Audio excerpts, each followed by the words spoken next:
So ito nga guys, ito guys for sale na ito ang helmet, no, yung RF 1100.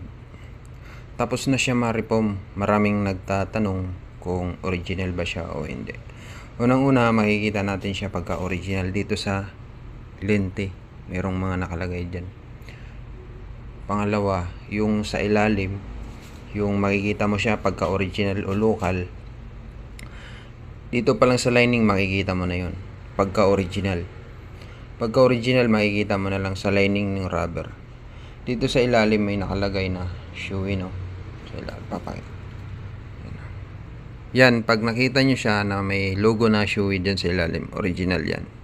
Pangalawa, pag wala dyan nakalagay, minsan walang nakalagay dito, dito sa ilalim, pag tinanggal natin tong foam, yung original na Shoei, yung pintura sa loob kulay black, para hindi kayo mapiki, no. Tapos merong ganyan, yan. Pangalawa yun. Tapos yung sinahanap ng iba, ito yung makintab daw, yan. Minsan nandito yun sa labas nakadikit, yan. Tapos yung size nya lumalabas dyan, tsaka yung dito sa loob. Yung kadalasan na original, kulay itim talaga yung pintura niya. Pag kulay puti na styro lang, local yun. Maliban lang kung sa ibang brand, kagaya ng mga Scorpion. Ito, pambenta ko na to. Medium size to, medium size. So, na-reform na to. Reform na siya.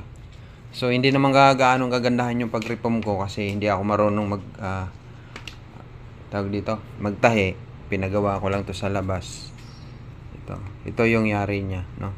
Mahirap mag-reform, lalo't hindi siya removable. Ito yung yari niya, oh. Ito tatanggalin pa yung nasa ilababaw. Reform na po yan lahat. Pinta ko lang po 6,000. May bawas pa sa followers ko dito sa aking Pinta ko na 6,000. Dito lang ako sa sa Kinit, Eusebio. Black 10 ako sa Black 10. Black 10A.